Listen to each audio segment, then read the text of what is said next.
In the 4th year of pursuing Katarina, I finally let go of the obsession in my heart and chose Helen, who had always been following me. On the 5th anniversary of our relationship, I used a business trip as an excuse to prepare a surprise for her, but unexpectedly, I accidentally discovered Helen's long-kept secret. As long as Augustine can be happy, even if he doesn't marry me, I am willing. It turned out that Helen had been chasing me just to clear the obstacles for the person she truly loved. In that moment, I suddenly didn't want to propose anymore. I threw the ring into the sea, heart dead, and chose to go home and fulfill the arranged marriage. Chapter 1. The faint crack of the door allowed the sounds from the private room to come through clearly. Don't you worry that Justin will find out you're faking it and break up with you. He wouldn't dare. Just the other day, I noticed he's been looking at rings lately. I bet he's thinking about how to propose to me. Helen's voice carried an extra hint of pride when she said this. After all, after so many years, she had completely figured me out. Suddenly, the ring box in my palm felt so hot that I almost tossed it aside. As long as Augustine can be happy, even if I marry someone I don't love, it'll be worth it. I stood in the hallway, quietly listening to Helen express her affection for another man in front of her friends. Augustine was the childhood friend Helen had grown up with. They had maintained a close relationship all these years. When they first started dating, I had been jealous about it, but Helen angrily told me that if she truly liked Augustine, she wouldn't have chased after me for so many years. Looking back now, I was nothing but a complete joke. The woman who once vowed to grow old with me had, from the very beginning, pursued me with ulterior motives. By the end, I couldn't help but laugh. I didn't burst in to confront them, but instead, I got in the car and prepared to go home. On the way, I tossed the ring from my pocket into the sea from a bridge, throwing away both the ring and my love for Helen. When Helen returned, she was holding a vibrant bouquet of roses. Upon seeing me in the living room, she eagerly shoved the flowers into my hands. I thought you'd miss our anniversary because of your business trip, so let's celebrate tomorrow instead. I placed the flowers on the coffee table and looked up at the slightly tipsy woman. When I didn't respond right away,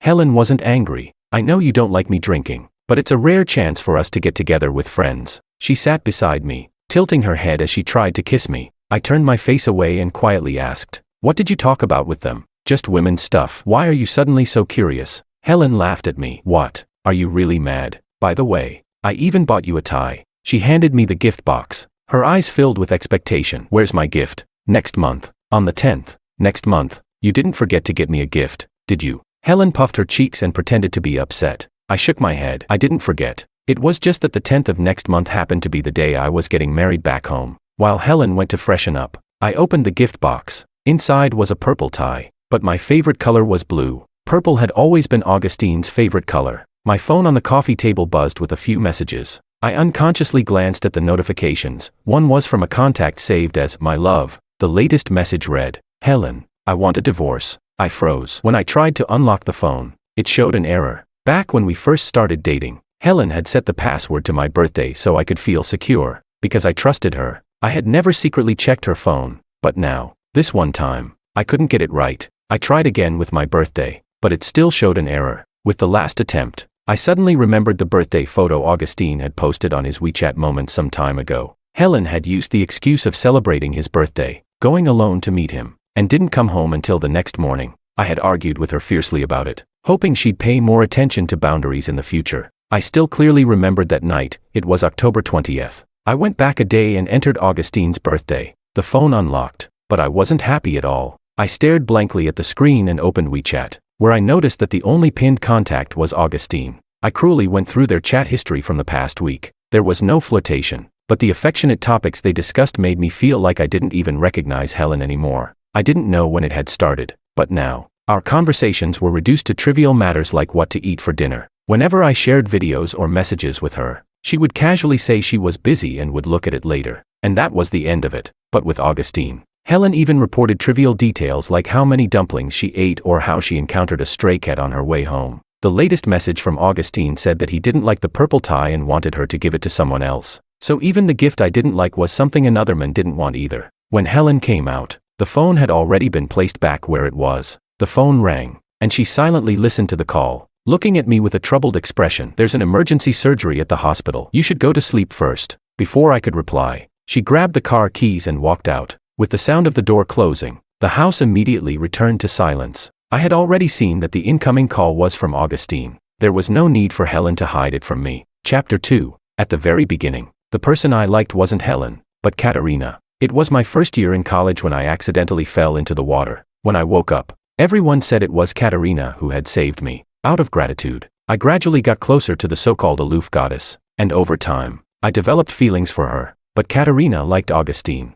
After being called a simp for 4 years, I became disheartened and chose to stay with Helen, who had been quietly following me all along. After all these years, she had really put in the effort to pursue me. She would try to please my roommates just to learn my class schedule, and even took the same class as me. She would stand under the boys' dorm building every autumn, handing me the first cup of milk tea. Eventually, I was moved by her sincerity and accepted her confession on graduation day. For the 3 years of our relationship, Helen was never lacking. She would prepare gifts for me on important holidays and anniversaries, though none of them were things I liked. Our friends and family all urged me to marry her soon, fearing I might miss out on this good match, but it was a pity that our love was built on a lie. One night, lying in bed unable to sleep, I decided to scroll through WeChat moments. The latest post was from Augustine, with a picture taken at a bar. His caption read, "There's always someone waiting for me at the same place." I clicked on the photo, and Helen's voice came through. She was comforting Augustine, who had just been heartbroken. "Don't worry, even if you get a divorce, you'll still have me." I tortuously clicked through the photos over and over again,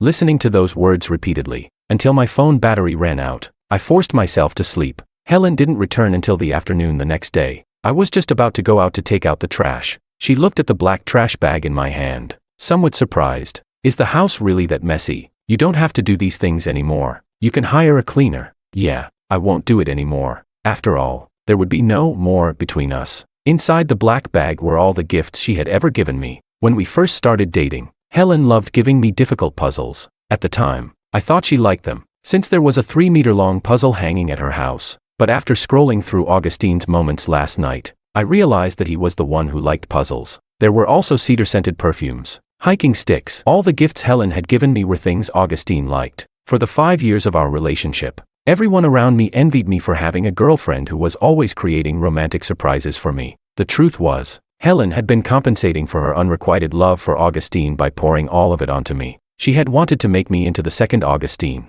I had once been a fool, mistaking her indifference for deep affection. But after learning the truth, all I wanted was to erase everything from the past. After Helen took out the trash and went back to her room, I handed her a carefully wrapped gift. "You said you'd give it to me next month, right?" Helen asked with a smile. Seeing that she was about to open it, I quickly reminded her, "Open it on the 10th. She looked puzzled but still listened to my suggestion and placed it back in the study. When she came out again, she was holding 2 concert tickets, shaking them in her hand. "I noticed you haven't been in the best mood lately, so I had someone get 2 tickets for a concert by your favorite artist. We can go now." Just in time. I had intended to refuse, but when the words came out, they turned into an acceptance. At the concert, I found that the 2 tickets weren't seated next to each other. Helen thoughtfully gave me the one closer to the stage, while she went to the outer section. I didn't refuse. During the intermission, Helen appeared on the big screen, and next to her was Augustine. In front of tens of thousands of concertgoers, they kissed without a care for anyone else.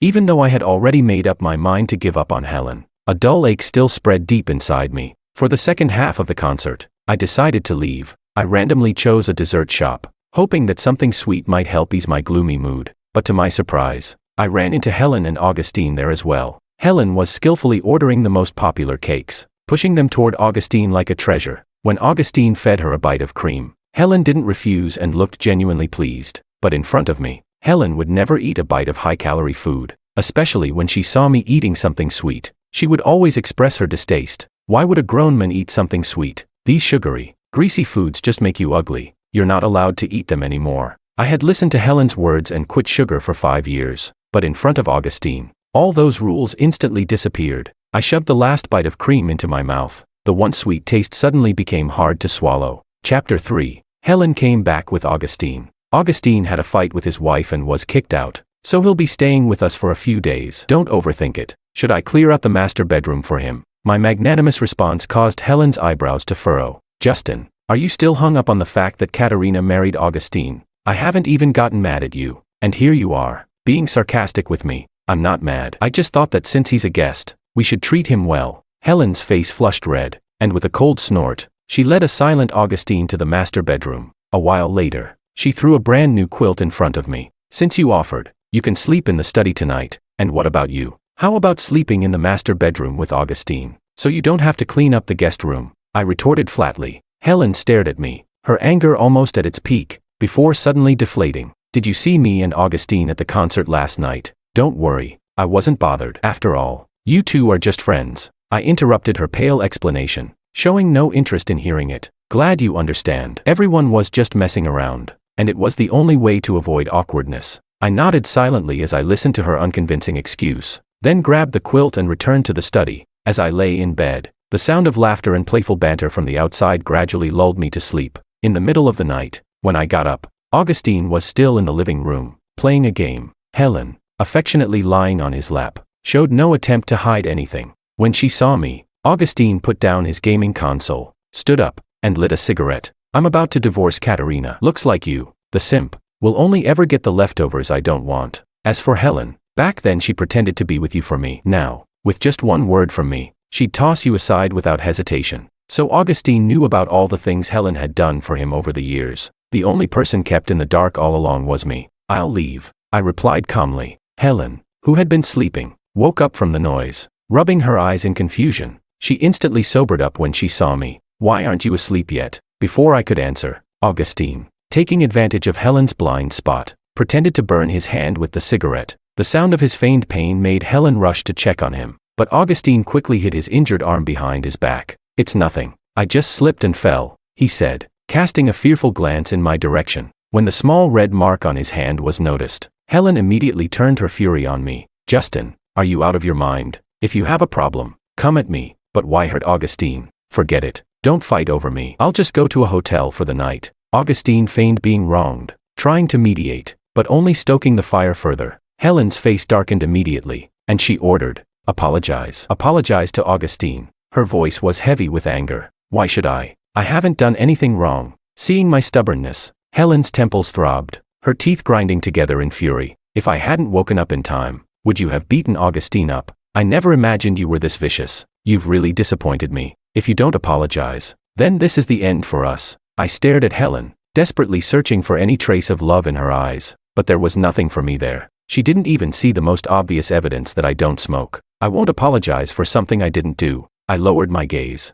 hiding my frustration, and my voice grew hoarse as I spoke. Forget it. It's just a small injury. It'll probably just leave a scar. Standing behind Helen, Augustine sneered at me. After delivering this line, he flashed a provocative grin. Are you sure you won't apologize? Helen asked again, and once again, I denied her demand. Fine, you said it. In the blink of an eye, she grabbed a fruit knife from the counter and slashed it across my arm with force. If you won't apologize, then let's have a taste of your own medicine. I clutched my bleeding arm. Blood slowly seeped through my fingers, dripping onto the floor, one drop at a time. Chapter 4. In the end, Helen left with Augustine. Before leaving, she told me to reflect on my recent behavior. I covered my wound with a towel, calmly dialing the emergency number. When I was getting stitches at the hospital, I couldn't help but smile bitterly as I signed my name. The doctor seemed somewhat displeased. Such a serious matter. Why didn't your family come with you? This is the wound she gave me. Amid the sympathetic looks, I continued explaining. To be precise, she's my ex-girlfriend,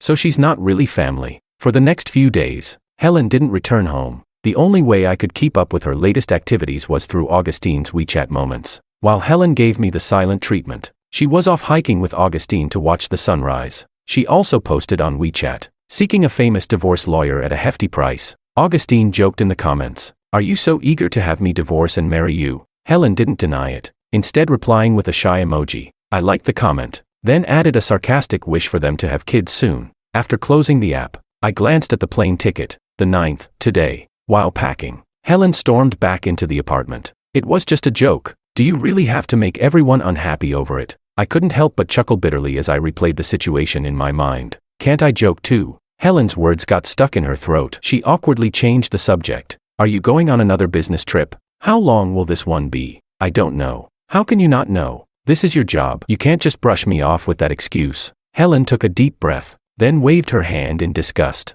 Fine. Go on your business trip. We both need some time apart anyway. You always blow small things out of proportion. How am I supposed to marry you if you keep doing this? You can choose not to marry me. Helen's pupils dilated, and she stared at me in disbelief. Do you know what you're saying? Didn't you already start planning your proposal? Why are you saying this out of spite? Just go on your trip. Don't miss your flight. In a fluster, Helen tried to rush me out, as if doing so would somehow erase what I had just said. I glanced around the clearly empty apartment and reminded her, "Don't forget to open the gift I got you tomorrow." "I haven't forgotten." At the mention of the gift, Helen's pale face brightened a little. She blushed, awkwardly avoiding my gaze. I could guess that she must have thought I was going to propose to her. Unfortunately, the ring had already been thrown into the sea. All I left for her was an empty box. Helen rarely had the patience to play along, but today, she did. She stood by the door, watching me leave. Just before the elevator doors closed, I heard her say, "Justin, when you come back, I'll give you my answer." But what she didn't know was that I would never return,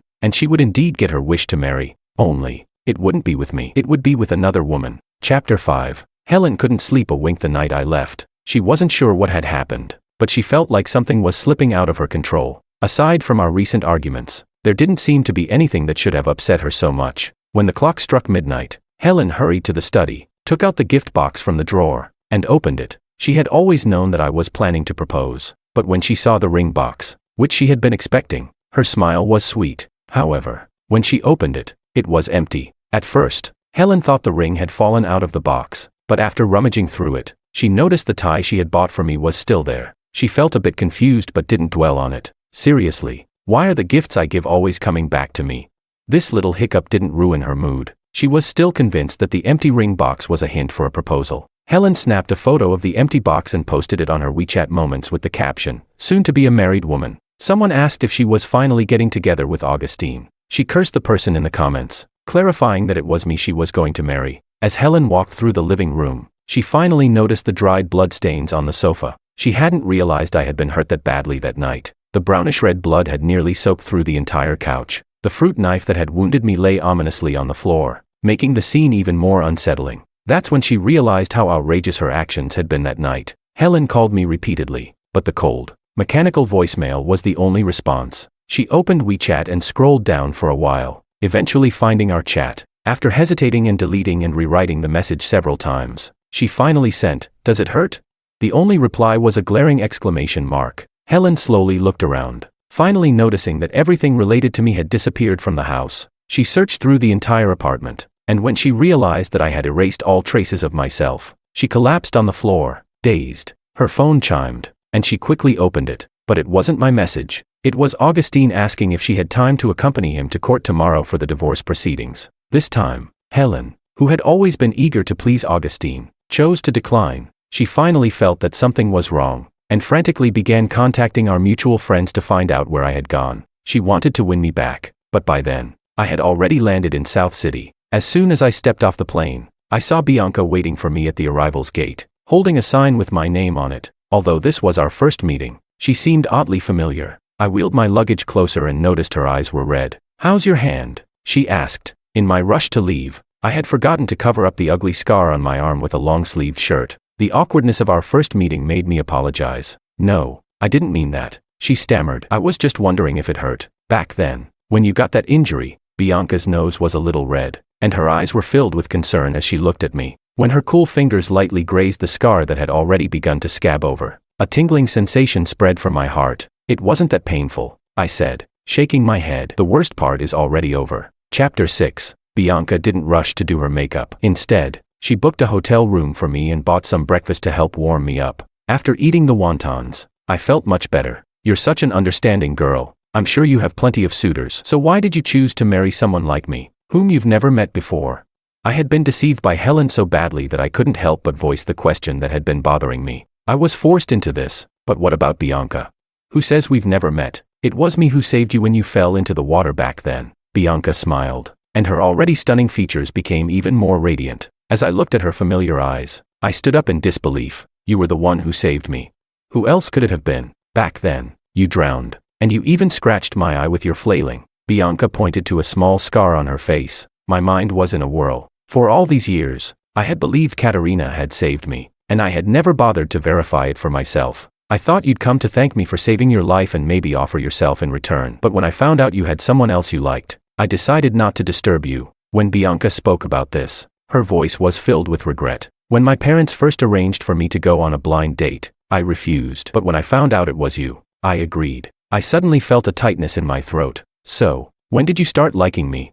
"The summer after the college entrance exams, when I was traveling in Yunnan and got bitten by a snake. It was you who sucked the venom out of my wound." Bianca looked at me with sparkling eyes. If it weren't for you, I wouldn't be the person I am today. As for liking you, I guess it started when I realized that you, my future husband, made me so happy. For a moment, I didn't know what to say, but Bianca clearly felt that now wasn't the time for a walk down memory lane. She looked up at me. My future husband, what matters more now is to get ready, wash up, and make sure you stun all the guests. Bianca took my hand and led me to the makeup room. Once everything was ready, the wedding was about to begin. I stood at the far end of the red carpet, watching Bianca in a couture wedding dress slowly walking toward me. But just as we were about to exchange rings, a shrill female voice cut through the moment. I object to this marriage. Helen, still wearing the clothes I left in, stood at the front. The clothes were wrinkled, and there seemed to be bloodstains on them, though the color was dark, so they didn't look like fresh wounds. She rushed up the stage and stood in front of me, her words coming out slowly. Justin, I won't allow you to marry another woman. Chapter 7. I looked at her with disgust, coldly saying, what are you doing here? Helen's eyes started to redden, and tears streamed down her face. Why are you being so cruel? You're marrying another woman behind my back, and now you're being so harsh to me. The more she spoke, the more confident she seemed, and the tears just wouldn't stop. In the past, whenever we fought, if Helen started crying, no matter whose fault it was, I would always give in and try to smooth things over. But today was different. I had lost all hope in her. All I wanted now was to live my own life in peace. Stop making a scene. Isn't Augustine about to get divorced? You should focus on marrying him and stop bothering me. I waved my hand, signaling the security guards to step forward and remove her. Helen struggled desperately, and a glass of wine was knocked to the floor, shattering into a million pieces. Justin, I won't allow this. I won't let you marry another woman. She screamed my name in utter desperation, begging me not to continue the wedding. It wasn't until her voice completely faded that I realized Bianca hadn't said a word. She wasn't angry. She held my hand tightly, and without a word, took the microphone. With all eyes on her, she calmly explained, this was a special part of the ceremony, symbolizing safety and peace. In the future, my marriage with Justin will be smooth sailing. The audience applauded, impressed by how unique this wedding was. I kneeled halfway again, continuing the ceremony I hadn't finished. Under Helen's watch, I placed the ring on Bianca's finger, symbolizing our marriage. Helen watched, her eyes wide, as I kissed Bianca, but because of the security guards, she couldn't do a thing. Though there was a minor hiccup during the ceremony, it eventually ended in a perfect way. Bianca changed into a red dress for the toasts. She didn't miss the awe in my eyes and smiled brightly as she clung to my arm, introducing me to her relatives. After a few rounds of toasts, I, not being great at drinking, found an excuse to step out into the hallway to get some fresh air. To my surprise, Helen had been waiting for me there. Justin, tell me, this is all fake, right? Her delicate shoulders trembled slightly, and her voice sounded distant. Her eyes were red, making it clear she had been crying for a long time. I'm serious about this wedding. The person I'm going to spend my life with is Bianca. I thought this would make Helen see the reality of the situation, but I clearly underestimated how shameless she could be. She raised her right hand, showing me the ring I had once promised to give her. But you left it for me. I don't believe you've really stopped liking me. I sneered, indifferent. That ring was thrown into the sea a long time ago. Do you still think I'm lying to you at this point? When she realized I had exposed her, Helen became flustered, but quickly resumed questioning me with red eyes. But I clearly saw you picking out the engagement ring. Why did you throw it away? Do you really hate me that much? In the hopeful gaze she cast at me, I tore apart her last shred of illusion. If I had given that cursed ring to my current wife, she'd be upset. And what about me? Don't you care if I'm hurt? What do you think the 5 years between us mean to me? She choked on her words, trying to get an answer, but I didn't want to feel like a criminal being interrogated, so I turned the tables on her. What about you? To make sure Augustine stays with Katarina forever, pretending to like me all these years. You must have been suffering, haven't you? Chapter 8. Helen took a deep breath, staring at me in shock and regret. You knew all along. Yeah, if I hadn't been the one deceived, I might have been touched by your desperate sacrifice to win me back. I gave a bitter smile, my tone laced with clear self-mockery. But we've been together for so many years. I've already fallen for you. How could you just walk away from me like that? I admit I've gone too far these past few days. I know I was wrong. I'll never have anything to do with Augustine again. Can you forgive me? I watched Helen's pain and the broken, pleading tone in her voice, and for a moment, it felt almost pitiful. But as I placed my hand over my chest, I realized I no longer felt the familiar pang of pain when she cried. Love was gone. So what was left to hate? Everything you've done to me came from a lie. I won't forgive you, and there's no chance of reconciliation. Don't ever come looking for me again. I said this and turned to leave, but just as I turned the corner, I ran into Bianca. She peeked at Helen, who was sobbing and covering her mouth, then grabbed my arm and was ready to leave. Helen rushed forward, raising her hand to slap Bianca. Fortunately, I reacted quickly and pulled Bianca back. What the hell are you doing? Even though Bianca wasn't hurt, my anger only grew. Am I going crazy? Isn't it you who gave up on everything? You'd rather marry someone you barely know than stay with me. Justin, do I really annoy you that much? I stayed silent for a moment before responding with a tone that was unusually flat. Yeah, it's pretty annoying. When I loved you, you never appreciated it. Instead, you took my kindness for granted. Now you're regretting it, but it's far too late. Helen opened her mouth but couldn't find a single word to rebut. I was exhausted, and I didn't want to keep wasting my time on this. Our relationship ends here. Don't try to reach out to me again. No, Justin, I regret it. I admit I was wrong. Please, give me another chance. Helen nervously grabbed my sleeve, her fingers turning white with the force she was holding on. When I saw the ring, I regretted it. The person I always wanted to marry was you, no one else. Hearing those long-awaited words, I felt nothing deep inside. No waves, no emotion stirred. I took a step back, not wanting Helen to do anything reckless, but I'm married now, and I have to remain absolutely loyal to my marriage. As for your regret, that's your issue. I'll never forgive you. I grabbed Bianca's hand and headed back to the banquet hall. Chapter 9. I thought that after saying all that, Helen would finally leave me alone, but I didn't expect her to wage a war of attrition. She even spent a lot of money buying the villa next door to our new home. Whether I went for a morning run or took a walk after dinner, I always felt like there was someone watching me from the shadows. But Helen didn't do anything overt. She just watched quietly, making no move to interfere. The feeling of being monitored and yet unable to take action against her was incredibly frustrating. One day, I noticed through the surveillance cameras that she had placed a gift box at the door. I stormed outside and caught her in the act. Take your stuff and get out. I threw the gift box far away. The fragile packaging tore, revealing a luxurious silk tie inside. It was the blue color I liked. Justin, I didn't mean any harm. I just wanted to give you a 5-year anniversary gift. Sorry, I don't like blue. I coldly rejected her. You clearly love blue. Your folders, your phone wallpaper, and even your favorite Lego sets are all blue. Why are you lying to me? Helen bit her lip, looking at me with a face full of grievance. So you knew all along. Well, tell me then, did any of the gifts you gave me over the years have anything I liked? Helen, heartbroken, picked up the gift from the ground and fled in embarrassment. Just as this scene unfolded, Bianca came back and saw us arguing. She quickly hid the item she was holding behind her back. I collected myself, not wanting to scare her. Why are you back so soon? Bianca nervously licked her lips. I wanted to buy you a bouquet of flowers, but I think I bought the wrong ones. Bianca held the blue star flowers behind her with an apologetic look. Her shoulders slumped. Sorry, I should have asked you first. I casually took the flowers from her hand. I like them. I really like this gift. Blue star flowers are a rare species, symbolizing mutual trust and living in the present. It was this flower's meaning that, after the setbacks in love, rekindled my passion for romance. Really? But didn't you just reject her? When Bianca mentioned Helen, her eyes softened as she looked at me with a hint of sadness. How could she compare to you? Your love for me is the most genuine, and whatever you give me, I'll always be happy. Really? Upon hearing that, Bianca's spirits noticeably lifted. It was at that moment that I noticed the 2 little dimples on her face when she smiled. So cute. I couldn't resist and pinched her cheek. Her skin felt even softer than I had imagined. Bianca blushed, gently pushing me toward the door. There are people outside. This is so embarrassing.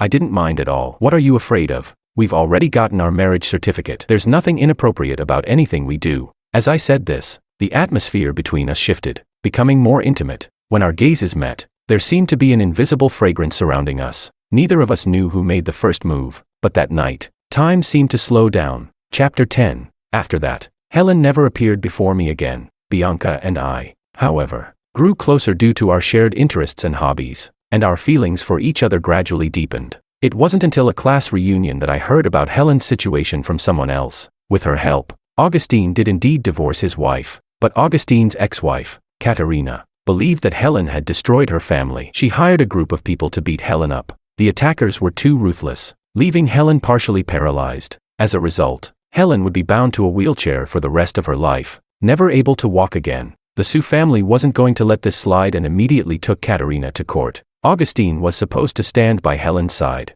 but to my surprise, he betrayed her at the last moment and begged her to let Katarina go. Helen then realized that Augustine had never loved her. The whole divorce and remarriage plan had been a lie, because Augustine had always only loved Katarina. Unable to accept this truth, Helen chose to continue the lawsuit. Eventually, Katarina was sentenced to 6 years in prison. But Helen wasn't satisfied that Augustine had faced no consequences. She used the Sioux family's power to get him fired and even made sure he fell into gambling. In the end, Augustine completely spiraled, saddled with over 10 million in gambling debts. It's said that on the day he died, he was still cursing Helen, wishing her a horrible death. On New Year's Eve, I received a call from an unknown number. There was a long silence on the other end, before a single question was asked. "Justin, if I hadn't hurt you with a knife back then, would there still have been a chance for us?"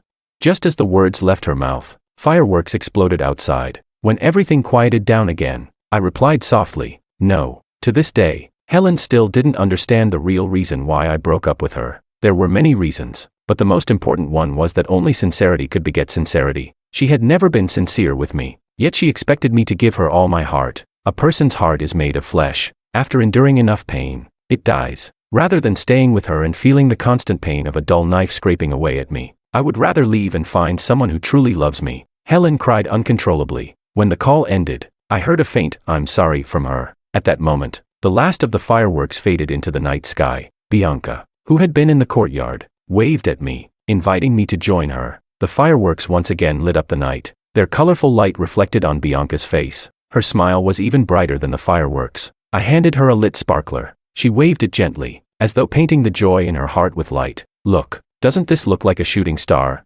She excitedly pointed at a trail of sparks in the sky. I smiled and nodded. Then Bianca suddenly stopped, looking at me seriously. "This is the first New Year I've spent with you." I walked over and gently took her hand. "Every New Year from now on, I will be by your side." Justin, unwittingly, beneath the eaves, only the snow remains. The future that belongs to Bianca and me is still long, very long. Chapter 11. Helen's side story. Augustine and I grew up together as childhood friends, but he never liked me. He always saw me as a little sister. I used to think he was just too shy to admit he liked me. It wasn't until university when he started dating Katarina that I realized his rejection was real. But there was one obstacle in his love life. That obstacle was Justin. He was Katarina's admirer, and also the rival who troubled Augustine the most. At every gathering, Augustine would drink heavily because of this. Once, Augustine casually said to me, "If only Justin would start dating, then there would be no obstacles left to my happiness." I took this to heart and, mimicking the way Augustine had pursued Katarina, began to chase after him.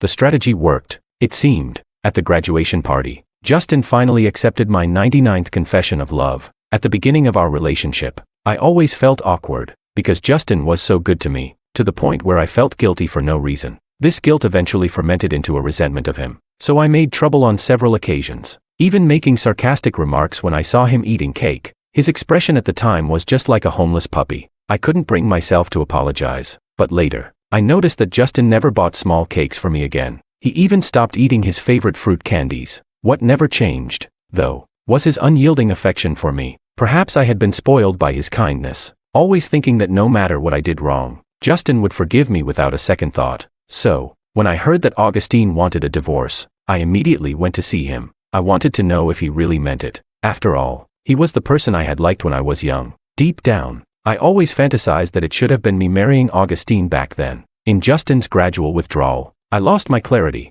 I ended up hurting him over a clumsy false accusation, and that led to me losing someone who truly loved me. Just like that concert, when Justin had to watch me kiss Augustine. Now, it was my turn to watch the person I loved marry someone else. The consequences of betraying true love arrived quickly. I became a paralyzed cripple, and I didn't spare either of the two people who had caused this. But my heart remained empty. I became like a rat in a gutter, watching Justin's happiness through the posts shared by friends. By the 3rd year of his marriage, he had twin children. He said he was very happy, but I wasn't generous enough to wish him well. I started drinking heavily, hoping to drown myself in past dreams. In my dreams, I never wavered, always choosing Justin without hesitation. But alas, no dream is beautiful enough to last forever. I reached a breaking point and completely lost my mind. When I jumped from the overpass, I felt a long-lost sense of relief. The truth was, when I started pursuing Justin, I did have feelings for him. I just mistook those feelings for dislike, and in the end, I permanently lost my chance at true happiness.